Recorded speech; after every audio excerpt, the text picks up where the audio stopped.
morning, everyone.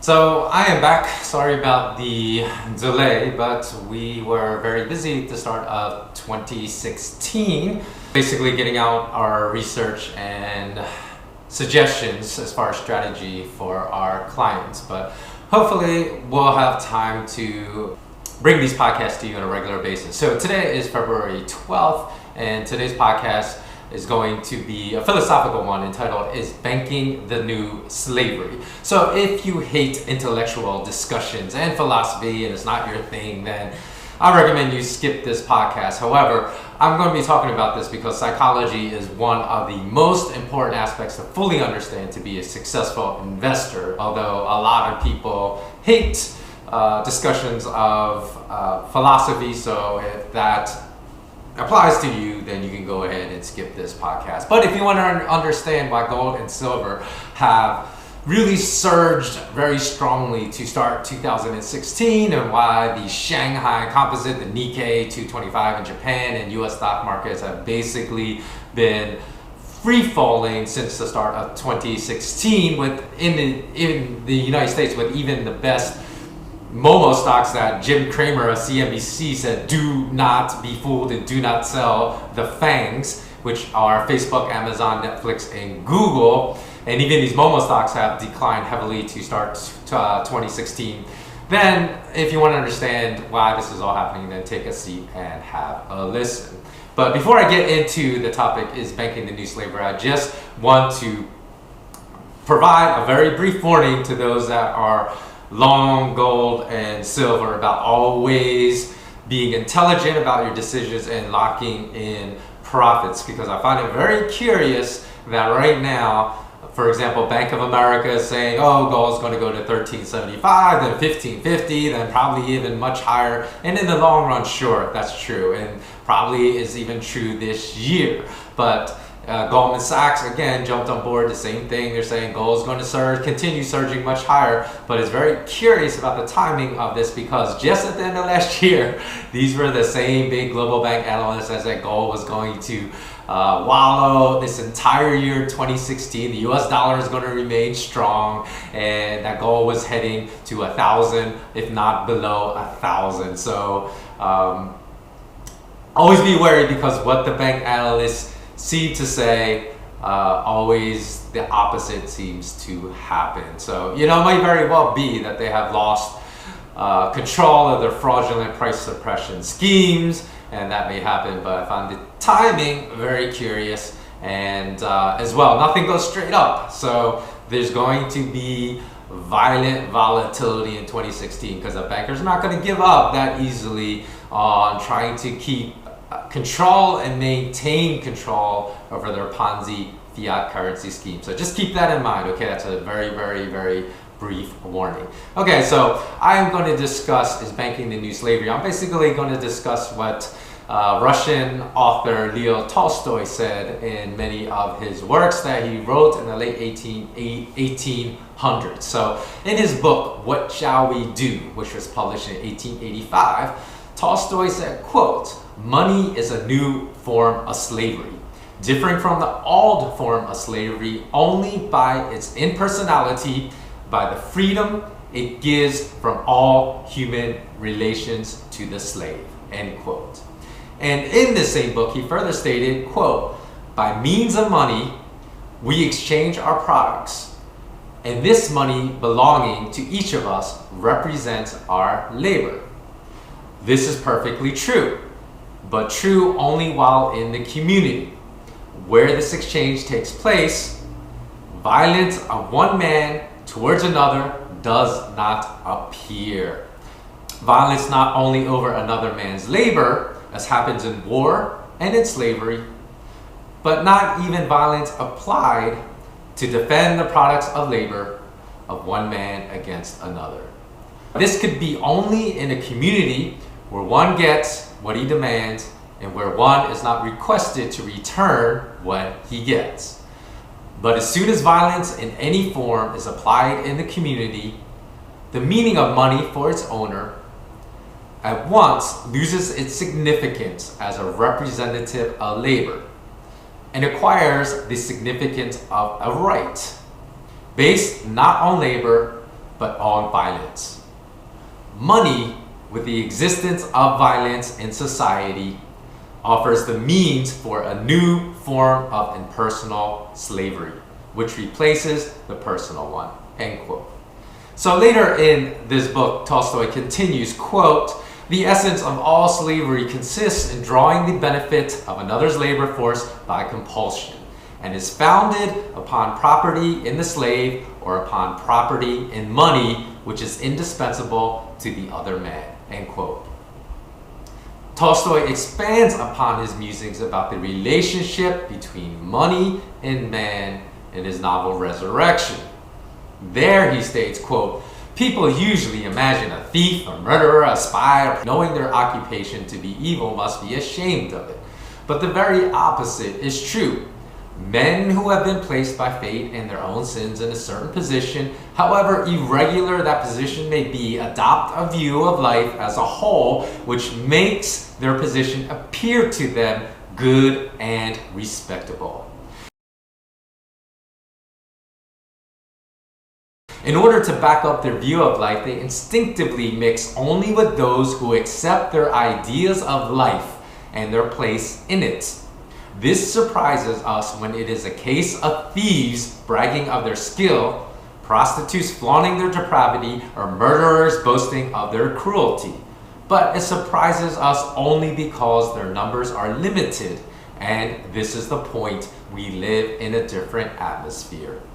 But can we not observe the same phenomenon when the rich boast of their wealth, for example, of robbery, when commanders of armies pride themselves on their victories, for example, on murder, and when those in high places vaunt their power, their brute force? We do not see that their ideas of life and good and evil are corrupt, inspired by a necessity to justify their position, only because a circle of people with such corrupt ideas is a larger one, and we belong to it ourselves, end quote. So, since Tolstoy had previously argued that the modern banker was equivalent to a slave master that wields money as a weapon to control men and the worth of a man's labor, Tolstoy's musings about men that, quote, placed by their own sins in a certain position, however irregular that position may be, adopt a view of life as a whole which makes their position appear to them good and respectable. So this is very interesting, because I believe this view applies to bankers today. In fact, I have a ton of experience in discussing the immorality of the very institutions that many bankers work for today. And I find that Tolstoy's experiences and his beliefs come into play again, that bankers only associate with other people that hold their views, so they find their positions to be just and good, even when presented with evidence that directly opposes that belief. So, in other words, Tolstoy's view is actually very, very similar to muckraker Upton Sinclair's view. And Upton Sinclair was the one who wrote the seminal book, The Jungle, that exposed the toils and immorality of child labor in the meatpacking industry in the early 1900s America. And what Upton Sinclair said was very similar to Tolstoy's beliefs. Upton Sinclair said, quote, "It is difficult to get a man to understand something when his salary depends on not understanding it." So that is why it is, you can talk to people working in the banking industry, you can point out the fact that HSBC laundered billions and billions of dollars for the most violent drug cartel in Mexico, the Sinaloa drug cartel, that most of you actually have heard about, because most of you know the story of El Chapo Guzman, who was the drug lord of that cartel. Well, the HSBC was his banker of preference in laundering his billions and billions and billions of cash. And you can go on and on and on. Goldman Sachs, JP Morgan, Citigroup laundered money for drug cartels. They laundered money for Yakuza in Japan in the past. They basically manipulated, they manipulated bond prices in Europe. So all this stuff is factual. You can Google it and look it up. And all these crimes are there for everyone to see. And yet, when you present people working for these institutions with these facts, because their salary depends upon them not understanding these facts, they refuse to see it and see their jobs as good, moral, and respectable. Tolstoy also stated, quote, "In order to obtain and retain power, one must love it. But the effort after power is not apt to be coupled with goodness, but with the opposite qualities, pride, craft, and cruelty. Without exalting self and abasing others, without hypocrisy, lying, prisons, fortresses, penalties, killings, no power can arise or hold its own," end quote.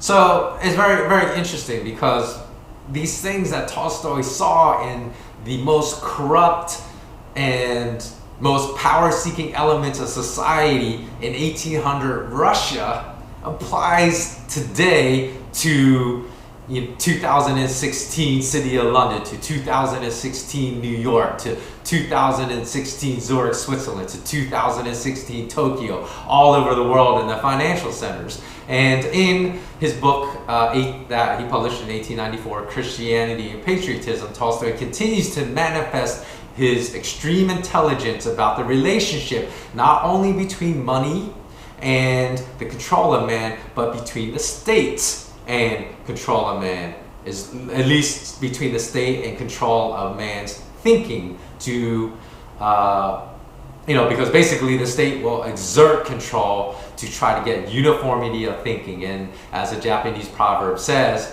the nail that sticks out will be hammered down. So they don't want anyone to deviate from this uniformity of thinking, which basically is tantamount to brainwashing. So in that book, Tolstoy states, quote, "Patriotism in its simplest, clearest, and most indubitable meaning is nothing but an instrument for the attainment of the government's ambitious and mercenary aims, and a renunciation of human dignity, common sense, and conscience by the governed, and a slavish submission to those who hold power. That is what is really preached wherever patriotism is championed. Patriotism is slavery," end quote.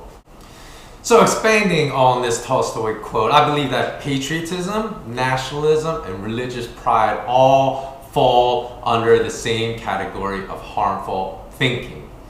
Because any ideology that encourages the adoption of a belief system that my country is better than your country, or my religion is better than your religion, and a blind adoption to this belief really ultimately is always driven by a might makes right argument.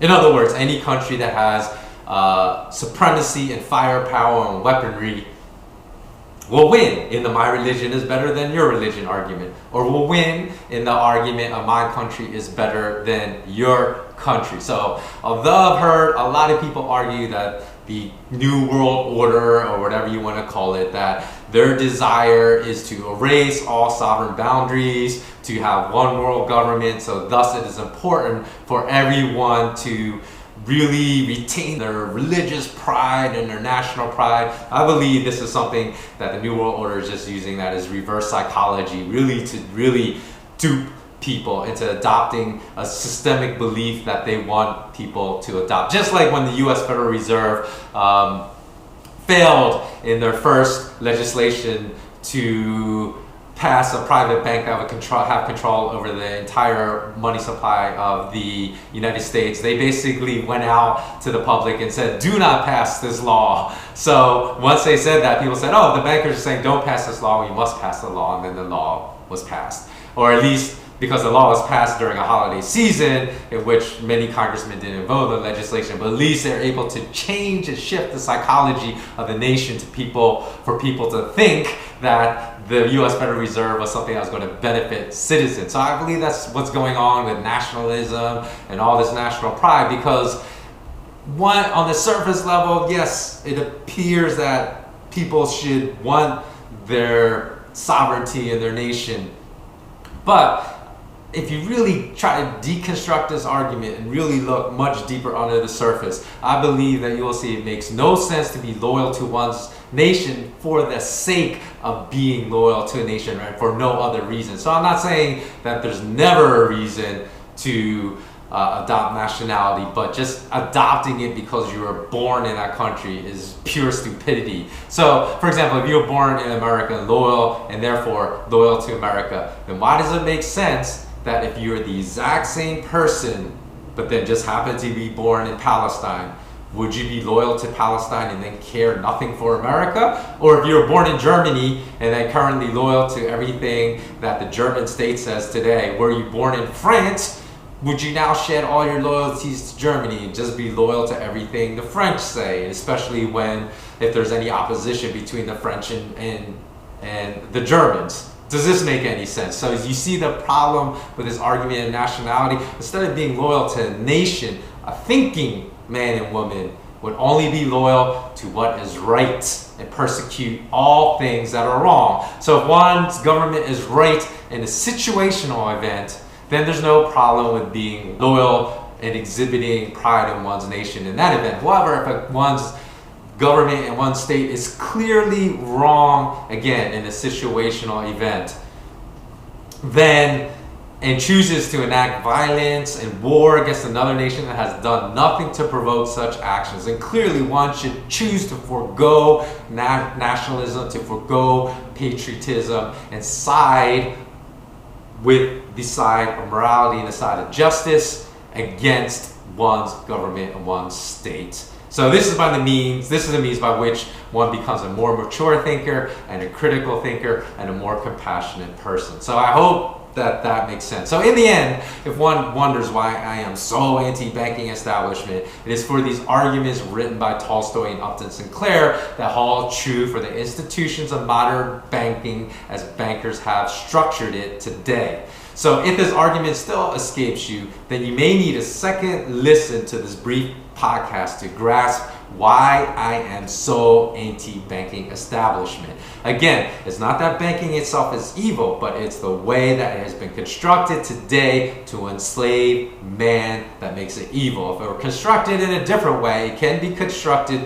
to benefit humanity, but that's not the case today. If you wonder why in every country, not even the top 1%, but the top 0.1%, or even in some countries, I'm sure if you look at the facts, it's the top 0.01% that control 99% of the nation's wealth. Oxfam just released a study saying that 62 people have the same wealth as half the world. That's 7.4 billion people in the world today, so 3.7 billion people, just 62 people.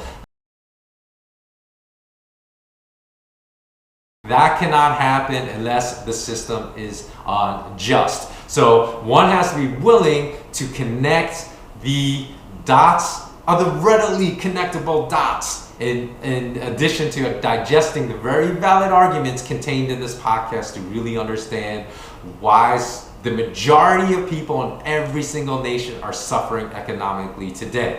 Recall Tolstoy's statement that, quote, money with the existence of violence in society offers the means for a new form of impersonal slavery which replaces the personal one. And also watch my vlog. I'll post the link in the video description below if you're listening to this on YouTube, in which I talk about Smedley Butler's book War is a Racket, because Smedley Butler, who was this decorated Army Brigadier General, speaks of the origins of all wars, the most violent act against humanity, as being banker wars. So think about how bankers have deliberately concentrated and transferred the wealth of the entire world into such an elite group of people, as I have already mentioned. So when you break down the fact that just 62 people own the same wealth as 3.7 billion, this means that each of those 62 people have the same wealth as 59,677,419 people, which is absolutely ludicrous. So, will this lead to the existence of violence in society, as Tolstoy espoused? Of course it will, and we have already started to witness this violence because we witnessed the violence erupting in Greece already, a nation that was devastated by Goldman Sachs bankers and European Central Bank bankers.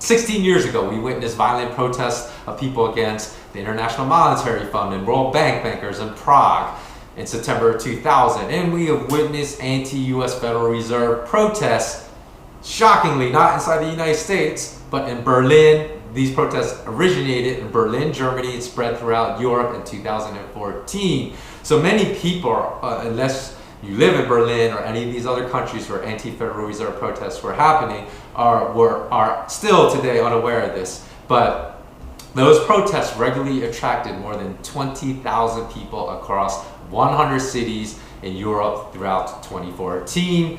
And how have bankers responded to these protests and these angry declarations against their destruction of citizens' wealth? Well, they've been very devious in their responses, and they have been making a lot of plans below the surface. So people need to prepare, because they have been preparing to ban cash all over the world in order to control people. In other words, they have moved from the overt, violent responses of using the police state to beat down and pepper spray protesters in submission, as they did in the Occupy Wall Street protests on Wall Street in New York, to trying to restrict access of the people to the products of our own labor by banning cash. So this is a brilliantly devious move, because it is not violent in any sense of how we typically think of violence in terms of slavery. The slave master whipping the slave and tearing flesh from a slave's back. It's not the same as that, but yet banning cash will strip the dignity of people and basically strip people of their financial freedom. So it is still a very violent act when it comes to people's freedoms and our ability to exercise control over the product of our own labor. So they have gone from a physically violent act of hiring the police state to beat down protesters to now trying to inflict very violent psychological strategies. Okay, so this concludes my podcast for today. Please comment below and let me know if you truly understand the unfolding financial disasters that are happening all over the world to begin 2016, and how bankers are using these financial disasters to further destroy our financial freedoms and tighten the nooses around our necks. And please return to this podcast and re-watch it before the next, say, 3 or 4 podcasts are released, because understanding this podcast and the context and the foundation of philosophy presented in this podcast, is philosophy I agree with. These are not my original thoughts, but thoughts that have been championed by Leo Tolstoy, that have been championed by Upton Sinclair, because the understanding of these philosophies will be paramount to understanding my next 3 or 4 podcasts. So don't be shy, return to these podcasts, rewatch them before you watch the next 3 or 4 podcasts I release, because I guarantee you it will help you understand those podcasts even further. Okay, so let me know too whether you agree or disagree with Tolstoy's comments that I presented to you today, that today's bankers have merely transformed slavery from a physically subjugating form into a financially crippling form that is far more wicked than actually even physical slavery, due to the fact that everyone in the world is enslaved in a devious manner by modern banking without even realizing it. Whereas during physical enslavement, at least it was quite obvious who was enslaved and who was not. And don't forget to visit our website at smartknowledgeu.com and sign up for our free newsletter with loads more information. And until next time, as always, remain intensely curious. So long.